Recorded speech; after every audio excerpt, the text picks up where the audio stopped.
Hello friends, welcome to KD academy Hindi साहित्य। मेरा नाम कविता है। मैं एमए, बीएड, सीटेट और यूजीसी एंटी नेट क्वालिफाइड हूँ। फ्रेंड्स, अगर आप चैनल पर पहली बार आए हैं तो चैनल को सब्सक्राइब जरूर कर लीजिए, बेल आइकन को प्रेस कीजिए जिससे आने वाले वीडियो का नोटिफिकेशन आपको मिल जाए, और लाइक कीजिए, शेयर कीजिए।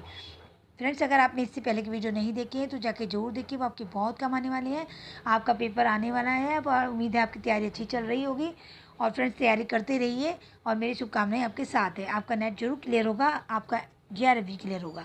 अगर आप इसी तरह पढ़ाई करते रहेंगे तो आपका बहुत अच्छे से नेट क्लियर हो जाएगा, और जिनको JRF की जरूरत है उनका JRF क्लियर हो जाएगा। ओके फ्रेंड्स, और आपका चैनल पर जुड़ने के लिए बहुत बहुत धन्यवाद फ्रेंड्स। चलिए शुरू करते हैं। आज मैं आपके लिए कहानी लाई हूँ ईदगाह, जो मुंशी प्रेमचंद की है। और ये कहानी जो है फ्रेंड्स आपके सिलेबस में है। इसमें प्रेमचंद की 2 कहानियाँ हैं। आज मैं आपको ईदगाह कराऊँगी। और सबसे पहले तो फ्रेंड्स ये देख लीजिए कि इसमें जो प्रेमचंद है इनके बारे में आप पढ़ लेना। इसके बारे में तो आपको पता ही होगा फ्रेंड्स, आप MA कर रहे हैं, करी है आपने, तो आपको इतना तो पता ही होगा। ओके फ्रेंड्स, क्योंकि मुंशी प्रेमचंद की बहुत सारे उपन्यास और बहुत सारी कहानियाँ हैं जो बहुत फेमस है। इनका गोदान उपन्यास है जो मैं आपको करा चुकी हूँ, अब आपके सिलेबस में है। चलिए शुरू करते हैं। इसी कहानी का सार बता देती हूँ मैं आपको। रमजान के पूरे 30 रोज़ों के बाद ईद आई है। कितना मनोहर, कितना सुहावना प्रभाव है।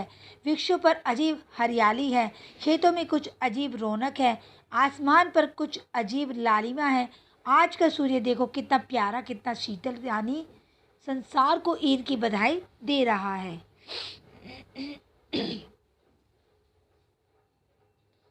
गांव में कितनी हलचल है। ईदगाह जाने की तैयारियां हो रही हैं। किसी के कुर्ते में बटन नहीं है, पड़ोस के घर में सुई धागा लेने दौड़ा जा रहा है। किसी के जूते कड़े हो गए हैं, उनमें तेल डालने के लिए तेली के घर भागा जाता है। जल्दी जल्दी बैलों को सानी पानी दे दें, ईदगाह से लौटते लौटते दोपहर हो जाएगी। 3 कोस का पैदल रास्ता, फिर सैकड़ों आदमियों से मिलना भेंटना, दोपहर के पहले लौटना असंभव है। लड़के सबसे ज़्यादा प्रसन्न हैं। किसी ने एक रोज़ा रखा है, वह भी दोपहर तक, किसी ने वह भी नहीं। लेकिन ईदगाह जाने की खुशी उनके हिस्से की चीज़ है। रोज़े बड़े बूढ़ों के लिए होंगे, इनके लिए तो ईद है। रोज़ ईद का नाम रटते थे, आज वह आ गई। अब जल्दी पड़ी कि लोग ईदगाह क्यों नहीं चलते। इन्हें गृहस्थी की चिंताओं से क्या प्रयोजन। सवैयों के लिए दूध और शक्कर घर में है या नहीं, इनकी बला से ये तो सवैया खाएंगे। वह क्या जाने कि अब्बा जान क्यों बदहवास चौधरी कायम अली के घर दौड़े जा रहे हैं। उन्हें क्या खबर कि चौधरी आंखें बदल दें और वह सारी ईद मुहर्रम हो जाए। उनकी अपनी जेबों में तो कुबेर का धन भरा हुआ है। बार बार जेब से अपना खजाना निकाल कर गिनते हैं और खुश होकर फिर रख देते हैं। महमूद गिनता है 1 2 बस 10 12, उसके पास 12 पैसे हैं। मोहसिन के पास 1 2 3 8 9 15 पैसे हैं। इन्हीं फ्रेंड्स जो मैं नाम बोल रही हूँ आप इनको नोट करते जाइए, ये इसके करेक्टर माने जाएंगे, पात्र हैं इसके। चलिए, क्योंकि बाद में मैं आपको लिख कर नहीं बताऊंगी, आप इसमें से नोट करते जाइए फ्रेंड्स जो मैं आपको बोल रही हूँ। सबसे पहले मैंने आपको बताया है कि महमूद 1 2 10 12, उसके पास 12 पैसे हैं। महमूद करेक्टर लिख लीजिए फ्रेंड्स। मोहसिन दूसरा करेक्टर मोहसिन, इसके पास कितने पैसे हैं 1 2 3 8 9 15 पैसे हैं। इन्हीं अनगिनती पैसों में अनगिनती चीज़ें लाएंगे, खिलौने, मिठाइयाँ, बिगुल, गेंद और जाने क्या क्या। और सबसे ज़्यादा प्रसन्न है हामिद। तीसरा करेक्टर है हामिद, जो इसका मेन करेक्टर है। वह 4-5 साल का गरीब सूरत दुबला पतला लड़का, जिसका बाप गत वर्ष हैजे की भेंट हो गया और माँ ना जाने क्यों पीली होती होती एक दिन मर गई। किसी को पता क्या बीमारी है, कहती तो कौन सुनने वाला था। दिल पर जो कुछ बीतती थी वह दिल में ही सहती थी, और जब ना सहा गया तो संसार से विदा हो गई। अब हामिद अपनी बूढ़ी दादी अमीना, ये दूसरा मेन करेक्टर है हामिद की बूढ़ी दादी अमीना, गोद में सोता है और उतना ही प्रसन्न है। उसके अब्बा जान रुपये कमाने गए हैं, बहुत सी थैलियाँ लेकर आएंगे। अम्मी जान अल्लाह मियाँ के घर से उसके लिए बड़ी बड़ी अच्छी अच्छी चीज़ें लाने गई है, इसलिए हमीद प्रसन्न है।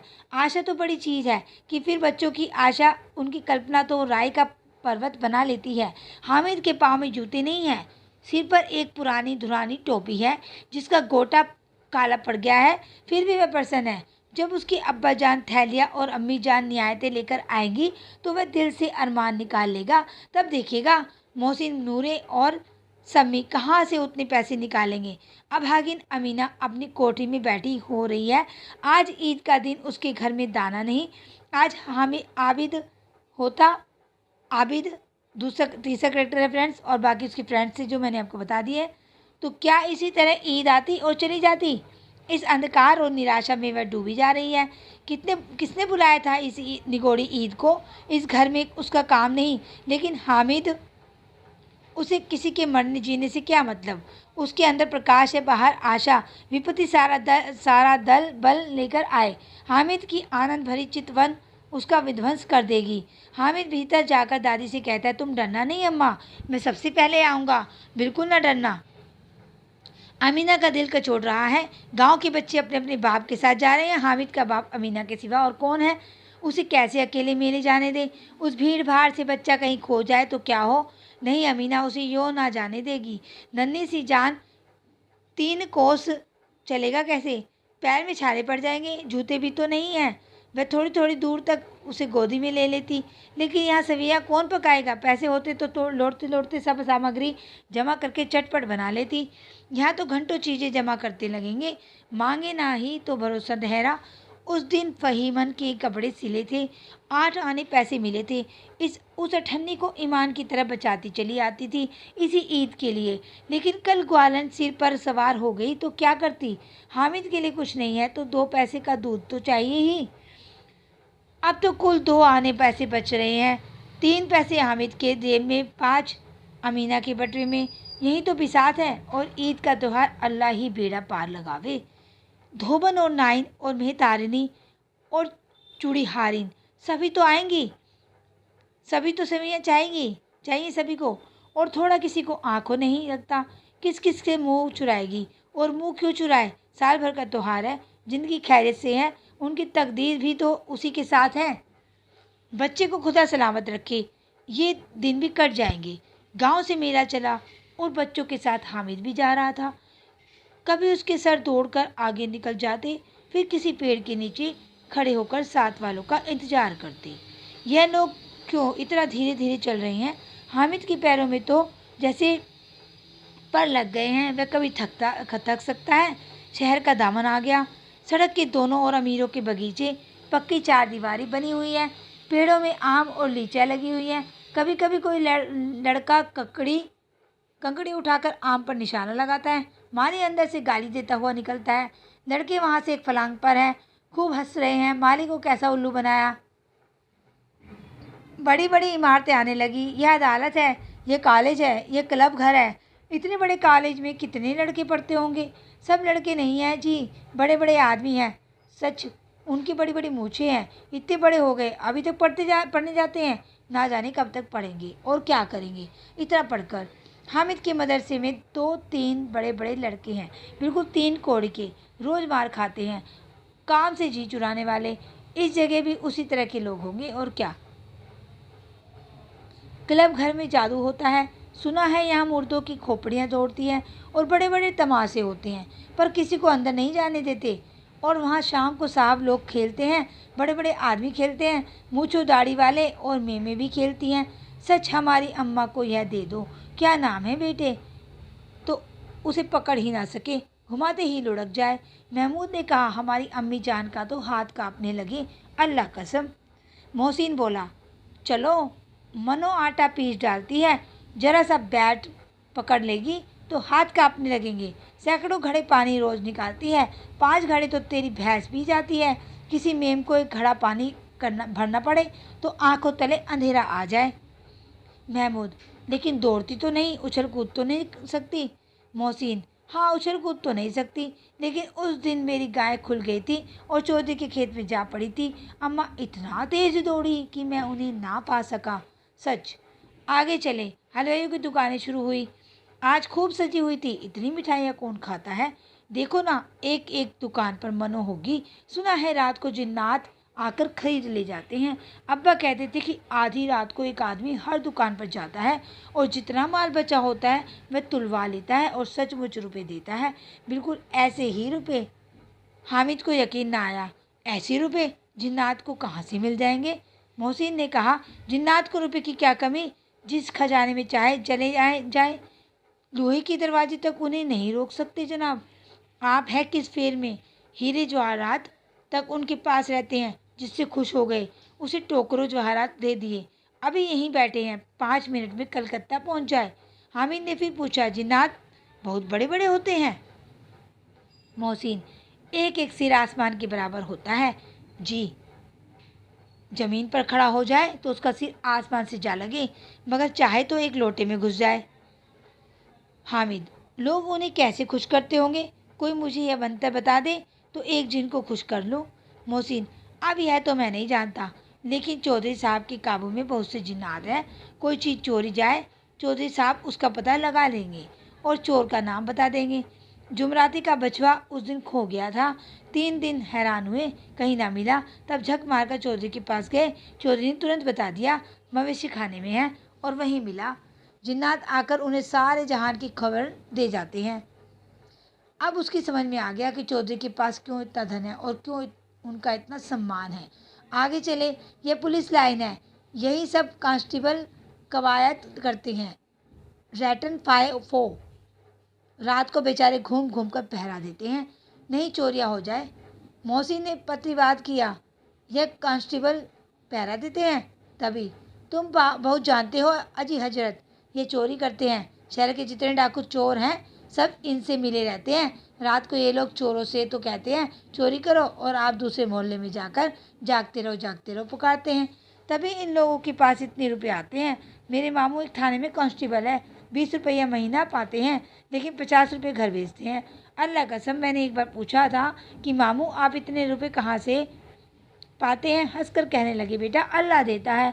फिर आप ही बोले, हम लोग चाहे तो एक दिन में लाखों मार ले, हम तो इतना ही लेते हैं जिसमें अपनी बदनामी ना हो और नौकरी ना चली जाए।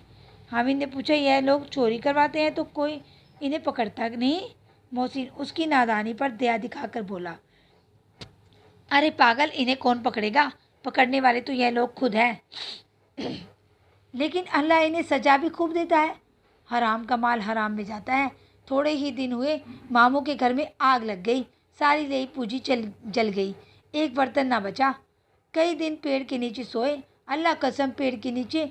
फिर ना जाने कहाँ से 100 कर्ज लाए तो बर्तन भांडे आए। हामिद, 100 तो 50 से ज़्यादा होते हैं। कहाँ 50, कहाँ 100। 50 एक थैली भर होता है, 100 तो 2 थैलियों में ही आ जाए। अब बस्ती घनी होने लगी, ईदगाह जाने वालों की टोलियां नजर आने लगी, एक से एक भड़कीले वस्त्र पहने हुए, कोई इक्के तांगे पर सवार, कोई मोटर पर, सभी इत्र में बसे, सभी के दिलों में उमंग। ग्रामीणों का यह छोटा सा दल अपनी विपन्नता से बेखबर, संतोष और धैर्य में मगन चला जा रहा था। बच्चों के लिए नगर की सभी चीज़ें अनोखी थी, जिस चीज़ की ओर ताकते ताकते ही रह जाते और पीछे से बार बार हॉर्न की आवाज़ होने पर भी ना चेतते। हामिद तो मोटर के नीचे जाते जाते बचा। सहसा ईदगाह नजर आई।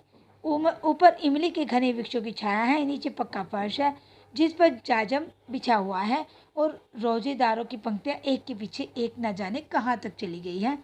पक्की जगत के नीचे तक जहाँ जाजम भी नहीं है। नए आने वाले आकर पीछे की कतार में खड़े हो जाते हैं। आगे जगह नहीं है।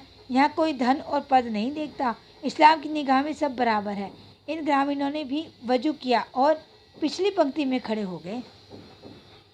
कितना सुंदर संचालन है, कितनी सुंदर व्यवस्था। लाखों सिर एक साथ सिजदे में झुक जाते हैं, फिर सबके सब एक साथ खड़े हो जाते हैं, एक साथ झुकते हैं और एक साथ घुटनों के बल बैठ जाते हैं। कई बार यही क्रिया होती है, जैसे बिजली के लाखों बत्तियां के साथ प्रदीप हो और एक साथ बुझ जाए, और यही क्रम चलता रहा। कितना अपूर्व दृश्य था, जिसकी सामूहिक क्रियाएं, विस्तार और अनंतता हृदय को श्रद्धा, गर्व और आत्मानंद से भर देती थी।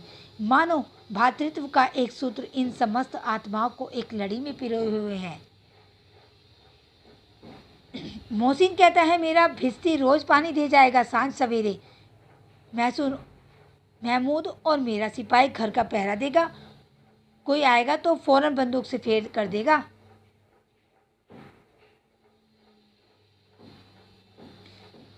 नूरे, और मेरा वकील खूब मुकदमा लड़ेगा। सम्मी, और मेरी धोबिन रोज कपड़े धोएगी। हामिद खिलौनों की निंदा करता है, मिट्टी ही के तो हैं, गिरे तो चकनाचूर हो जाए। लेकिन ललचाई हुई आंखों से खिलौनों को देख रहा और चाहता है कि जरा देर के लिए उन्हें हाथ में ले सकता है। उसके हाथ अनायास ही लपकते हैं, लेकिन लड़के इतने त्यागी नहीं होते हैं, विशेषकर जब अभी नया शौक है। हामिद ललचाता रह जाता है। खिलौने के बाद मिठाइयाँ आती है। किसी ने रेवड़ियाँ ली हैं, किसी ने गुलाब जामुन, किसी ने सोहन हलवा। मज़े से खा रहे हैं। हामिद विरादे से पृथक है। अभागे के पास 3 पैसे हैं, क्यों नहीं कुछ लेकर खाता। ललचाई आंखों से सबकी ओर देखता है। मोहसिन कहता है, हामिद रेवड़ी ले जा, कितनी खुशबूदार है। हामिद को संदेह हुआ ये केवल क्रूर विनोद है। मोहसिन इतना उदार नहीं है, लेकिन यह जानकर भी वह उसके पास जाता है। मोहसिन दाने से एक रेवड़ी निकालकर हामिद की ओर बढ़ाता है। हामिद हाथ फैलाता है। मोहसिन रेवड़ी अपने मुंह में डाल रख लेता है। महमूद, नूरे और सम्मी खूब तालियां बजा बजा कर हंसते हैं। हामिद खिसिया जाता है। मोहसिन, अच्छा अब की ज़रूर देंगे। हामिद, अल्लाह कसम ले जाओ। हामिद, रखे रहो, क्या मेरे पास पैसे नहीं है। सम्मी, 3 ही पैसे तो हैं, 3 पैसे में क्या क्या लोगे।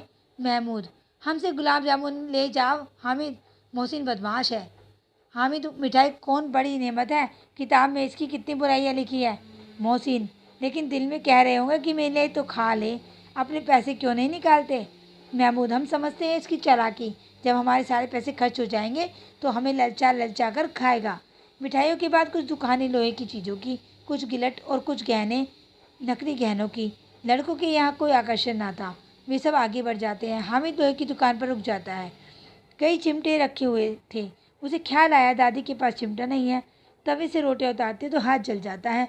अगर वह चिमटा ले जाकर दादी को दे दे तो वह कितना प्रसन्न होगी। फिर उनकी उंगलियां कभी ना जलेगी। घर में एक काम की चीज़ हो जाएगी। खिलौने से क्या फ़ायदा, व्यर्थ में पैसे खराब होते हैं। जरा देर ही तो खुशी होती है, फिर तो खिलौने को कोई आंख उठा कर भी ना देखे। यह तो घर पहुँचते पहुँचते टूट फूट कर बराबर हो जाएंगे। या छोटे बच्चे तो जो मेले में ही नहीं आए हैं, जिद कर करके ले लेंगे और तोड़ डालेंगे। चिमटा कितने काम की चीज़ है। रोटियां तवे से उतार लो, चूल्हे में सेक दो। कोई आग मांगने आए तो चटपट चूल्हे से आग निकाल कर उसे दे दो। अम्मा बेचारी को क्या फुर्सत है कि बाजार आए, और इतने पैसे ही कहाँ मिलते हैं, रोज़ हाथ चला लेती है। हामिद के साथ ही आगे बढ़ गए। सबील पर सब के सब शरबत पी रहे हैं। देखो सब कितने लालची हैं, इतनी मिठाइयाँ ली, मुझे किसी ने एक भी ना दी। उस पर कहते मेरे साथ खेलो, मेरा काम करो। अब अगर किसी के ने कोई काम करने को कहा तो पूछूंगा, खाए मिठाइयाँ। आप मुँह सड़ेगा, फोड़े फुंसियाँ निकलेंगे, आप ही जवान चटोरी हो जाएगी। तब घर से पैसे चुराएंगे और मार खाएंगे। किताब में झूठी बातें थोड़े ही लिखी है, मेरी ज़बान क्यों ख़राब होगी। अम्मा चिमटा देखते ही दौड़कर मेरे हाथ से ले लेगी और कहेगी, मेरा बच्चा अम्मा के चिमटा लाया है, अम्मा के लिए चिमटा लाया है। कितना अच्छा लड़का है। इन लोगों के खिलौने पर इन्हें कौन दुआएं देगा। बड़ों की दुआएं सीधे अल्लाह के दरबार में पहुंचती है और तुरंत सुनी जाती है। मेरे पास पैसे नहीं हैं, तभी तो मोहसिन और महमूद यूँ मिजाज दिखाते हैं। मैं भी इनसे मिजाज दिखाऊंगा। खेले खिलौने और खाए मिठाइयाँ। मैं नहीं खेलता खिलौने, किसी का मिजाज क्यों सहूँ। मैं गरीब से ही किसी से कुछ मांगने तो नहीं जाता। आखिर अब्बाजान कभी ना कभी आएंगे, अम्मा भी आएगी ही। फिर इन लोगों से पूछूंगा, कितने खिलौने लोगे। एक एक तो टोकरियों खिलौने दूँ और दिखा दूँ कि दोस्तों के साथ इस तरह का सलूक किया जाता है या नहीं, कि 1 पैसे की रेवड़ियाँ ली तो चिड़ा चिड़ा कर खाने लगे। सब के सब खूब हंसेंगे कि हामिद ने चिमटा लिया है। हंसे मेरी बला से। उसने दुकानदार से पूछा, चिमटा कितने का है।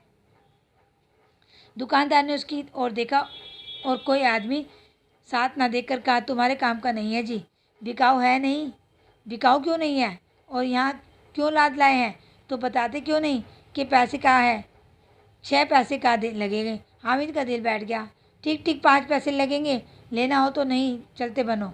हामिद ने कलेजा मजबूत करके कहा, 3 पैसे लोगे। यह कहता हुआ वह आगे बढ़ गया कि दुकानदार की घुड़कियाँ ना सुने। लेकिन दुकानदार ने घुड़कियाँ नहीं दी, बुलाकर चिमटा दे दिया। हामिद ने उसे इस तरह कंधे पर रखा मानो बंदूक है और शान से अकड़ता हुआ संगियों के पास आया। जरा सुने सबके सब क्या क्या आलोचना करते हैं। मोहसिन ने हंसकर कहा, यह चिमटा क्यों लाया पगले, इसे क्या करेगा? हामिद ने चिमटे को ज़मीन पर पटक कर कहा, जरा अपना भिस्ती ज़मीन पर गिरा दो, सारी पसलियाँ चूर चूर हो जाए बच्चों की। महमूद बोला, तो चिमटा कोई खिलौना है? हामिद, खिलौना क्यों नहीं है, अभी कंधे पर रखा बंदूक हो गई, हाथ में ले लिया फ़कीरों का चिमटा हो गया। चाहूँ तो इससे मंजीरे का काम ले सकता हूँ। एक चिमटा जमा दूँ तो तुम लोगों के सारे खिलौनों की जान निकल जाए। तुम्हारे खिलौने कितना ही जोर लगाएं, मेरे चिमटे का बाल भी वाका नहीं कर सकेंगे। मेरा बहादुर शेर है चिमटा। सम्मी ने खंजरी से ली थी, प्रभावित होकर बोला, मेरी खंजरी से बदलोगे तो दो आने की है। हामिद ने खजरी की ओर अपेक्षा से देखा। मेरा चिमटा चाहे तुम्हारी खजरी का पेट फाड़ डाले, बस एक चिमटे चमड़े की झिल्ली लगा ली, ढप ढप बोलने लगी, जरा सा पानी लग जाए तो ख़त्म हो जाए। मेरा बहादुर चिमटा आग में, पानी में, आंधी में, तूफान में बराबर डटा खड़ा रहेगा। चिमटे में सभी को मोहसिन मोहित कर लिया। अब पैसे किसके पास धरे हैं, फिर मेले से दूर निकल आए हैं। 9 कब के बज गए, धूप तेज हो रही है, घर पहुंचने की जल्दी हो रही है। बाप से जिद भी करे तो चिमटा नहीं मिल सकता। हामिद है बड़ा चालाक, इसलिए बदमाश ने अपने पैसे बचा रखे थे। अब बालकों के 2 दल हो गए हैं, मोहसिन, महमूद, सम्मी और नूरे एक तरफ है, हामिद अकेला दूसरी तरफ। साथ साथ हो रहा है। सम्मी तो विधर्मी हो गया, दूसरे पक्ष से जा मिला, लेकिन मोहसिन, महमूद और नूरे भी हामिद से 1-1, 2-2 साल बड़े होने पर भी हामिद के आघातों से आतंकित होते हैं। उसके पास न्याय का बल है और नीति की शक्ति। एक और मिट्टी है, दूसरी ओर लोहा। जो इस वक्त अपने को फौलाद कह रहा है वह अजय है, घातक है। अगर कोई शेर आ जाए तो मियाँ भिस्ती के छक्के छूट जाए, मियाँ सिपाही मिट्टी की बंदूक छोड़कर भागे, वकील साहब की नानी मर जाए, चोगे में मुंह छिपाकर ज़मीन पर लेट जाए, मगर यह चिमटा, यह बहादुर, यह रुस्तमे हिंद लपक कर शेर की गर्दन पर सवार हो जाएगा और उसकी आंखें निकाल लेगा। मोहसिन ने एड़ी चोटी का जोड़ लगाकर कहा, अच्छा पानी तो नहीं भर सकता? हामिद ने चिमटे को सीधा खड़ा करके कहा, भिस्ती को एक डांट बताएगा तो दौड़ा हुआ पानी लाकर उसके द्वार पर छिड़कने लगेगा। मोहसिन परास्त हो गया। महमूद ने कुमकुम पहुंचाई, अगर बच्चा पकड़ जाए तो अदालत में बंदे बंदे फिरेंगे, तब तो वकील साहब के पैरों लड़ पड़ेंगे। हामिद इस प्रबल तर्क का जवाब न दे सका। उसने पूछा, हमने पकड़ने कौन आएगा?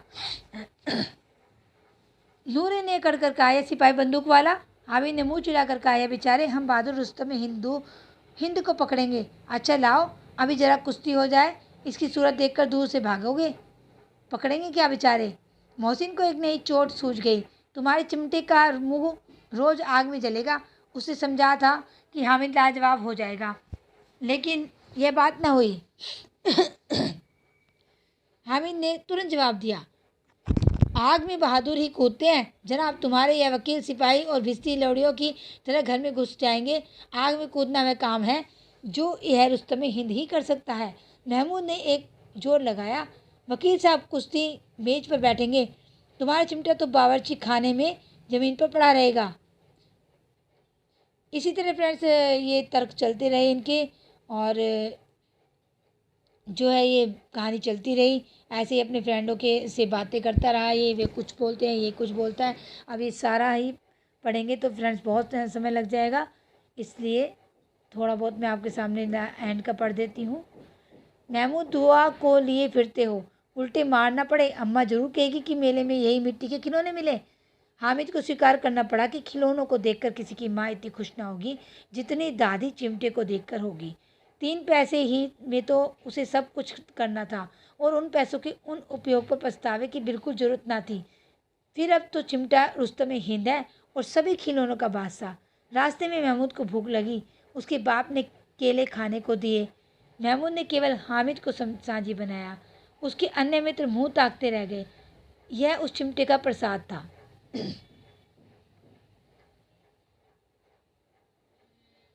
11 बजे गांव में हलचल मच गई। मेले वाले आ गए। मोहसिन की छोटी बहन ने दौड़कर भिस्ती उसके हाथ से छीन लिया और मारे खुशी के जा उछली। तो मियाँ भिस्ती नीचे आ रहे और सुरलोक सिधारे। इस पर भाई बहन में मारपीट हुई, दोनों खूब रहे। उसकी अम्मा यह सोच सुनकर बिगड़ी और दोनों को ऊपर से 2-2 चांटे लगाए। मियाँ नूर के वकील का अंत उसके प्रतिष्ठानुकूल इससे ज़्यादा गौरवमय हुआ। वकील ज़मीन पर पर तो नहीं बैठ सकता, उसकी मर्यादा का विचार तो करना ही होगा। दीवार में खूंटियाँ गाड़ी गई, उन पर लकड़ी का एक पटरा रखा गया, पटरे पर कागज़ का कालीन बिछाया गया। वकील साहब राजा भोज की भांति सिंहासन में विराजे। नूरे ने उन्हें पंखा चलना शुरू किया। अदालतों में खस की टट्टियाँ और बिजली के पंखे रहते हैं, क्या यहाँ मालूम पंखा भी ना हो? कानून की गर्मी दिमाग पर चढ़ गई। बांस का पंखा आया और नूरे हवा करने लगे। मालूम नहीं पंखे की हवा से या पंखे की चोट से वकील साहब स्वर्गलोक से मृत्युलोक में आ गए और उनका माटी का चोला माटी में मिल गया। फिर बड़े जोर शोर से मातम हुआ और वकील साहब की अस्थि पूरे घुरे पर डाल दी गई। अब रहा महमूद का सिपाही, उसे चटपट का ये फ्रेंड्स सबके बताएं सबके खिलौनों का क्या हश्र हुआ, लेकिन हामिद का चिमटा जो वैसा का वैसा ही रहा। तो इस कहानी में यही बताया गया है कि महमूद जो हामिद था वो कितना समझदार बच्चा था और वो उसने अपनी अम्मी के बारे में सोचा। चटपट गांव का पहरा देने का चार्ज मिल गया, लेकिन पुलिस का सिपाही कोई साधारण व्यक्ति तो नहीं जो अपने पैरों चले, वह पालकी पर चलेगा। एक टोकरी आई, उसमें कुछ लाल रंग के फटे पुराने चीथड़े बिछाए गए जिसमें सिपाही साहब आराम से लेटे। नूरे ने टोकरी उठाई और अपने द्वार का चक्कर लगाने लगा। उनके दोनों छोटे भाई सिपाही की तरह छोने वाले जागते रहो पुकारते चलते, मगर रात को अंधेरे ही होना चाहिए। महमूद को ठोकर लग जाती है, टोकरी उसके हाथ से छूट कर गिर जाती है और सिपाही भी बंदूक लिए ज़मीन पर गिर जाता है। उसकी एक टांग भी विकार आ जाता है। महमूद को आज ज्ञात हुआ कि यह अच्छा डॉक्टर है। उसको एक मरहम मिल गया जिससे वह टूटी टांग को आनन फानन जोड़ सकता है। केवल गुलर का दूध चाहिए। गुलर का दूध आता है, टांग जवाब दे देती है। शल्य क्रिया असफल हुई, तब उसकी दूसरी टांग भी तोड़ दी जाती है। अब कम से कम एक जगह आराम से बैठ सो सकता है। एक टांग से तो न चल सकता था न बैठ सकता था। अब यह सिपाही सन्यासी हो गया है, अपनी जगह पर बैठा बैठा पहरा देता है। कभी कभी देवता भी बन जाता है। उसके सिर का झालरदार साफा खुरच दिया जाता है। अब उसका जितना रूपांतर चाहो कर सकते हो। कभी कभी तो उससे बाट का काम भी लिया जाता है। अब मियाँ हामिद का हाल सुनिए। अमीना उसकी आवाज़ सुनते ही दौड़ी और गोद में उठाकर प्यार करने लगी। सहसा उसके हाथ में से चिमटा देखकर यह चौंकी। यह चिमटा कहाँ था? मैंने मोल लिया है। क्या पैसे हुए? 3 पैसे में। अमीना ने छाती पीट ली। ये कैसा बेसमझ लड़का है कि दोपहर हुआ कुछ खाया न पिया, लाया क्या चिमटा? सारे महीने में तुझे और कोई चीज़ नहीं मिली जो लोहे का चिमटा उठा लाया? हामिद ने अपराधी भाव से कहा, तुम्हारी उंगलियां तवे से जल जाती थी इसलिए मैंने इसे लिया। बुढ़िया का क्रोध तुरंत स्नेह में बदल गया, और स्नेह भी वह नहीं जो प्रगल्भ हो और अपनी सारी कसक शब्दों में बिखेर देता। यह मुख स्नेह था, खूब ठोस रस और स्वाद से भरा हुआ। बच्चे में कितना त्याग, कितना सद्भाव और कितना विवेक है। दूसरों को खिलौने लेते और मिठाई खाते देखकर उसका मन कितना ललचाया होगा। इतना जब्त इससे को हुआ कैसे? वहाँ भी उसे अपनी बुढ़िया दादी की याद बनी रही। अमीना का मन गदगद हो गया। और अब एक बड़ी विचित्र बात हुई। हामिद ने इस चिमटे से भी विचित्र। बच्चे हामिद ने बूढ़े हामिद का पाठ खेला था। बुढ़िया अमीना बालिका अमीना बन गई। वह रोने लगी, दामन फैलाकर हामिद को दुआएं देती है जाती है और आंसू की बड़ी बड़ी बूंदें गिराती जाती है। हामिद इसका रहस्य क्या समझता? तो फ्रेंड्स, यह थी कहानी ईदगाह प्रेमचंद की। उम्मीद है आपको ये कहानी समझ में आई गई होगी कि ईदगाह कहानी में क्या है। और बहुत ही इमोशनल कहानी है ये। पढ़ते पढ़ते ही बहुत आंखों से आंसू बहने लगते हैं कि कैसे बच्चा कुछ खाता है ना पीता है और अपनी अम्मी के लिए एक चिमटा ले लेता है। चलिए, तो आज के लिए इतने ही काफ़ी है फ्रेंड्स। और अगर आपको मेरे वीडियो अच्छे लग रहे हैं फ्रेंड्स तो उनको लाइक शेयर ज़रूर कीजिए और सब्सक्राइब तो ज़रूर कर लीजिए चैनल को फ्रेंड्स। चलिए, आज के लिए इतने काफ़ी है, फिर मिलते हैं, तब तक के लिए बाय।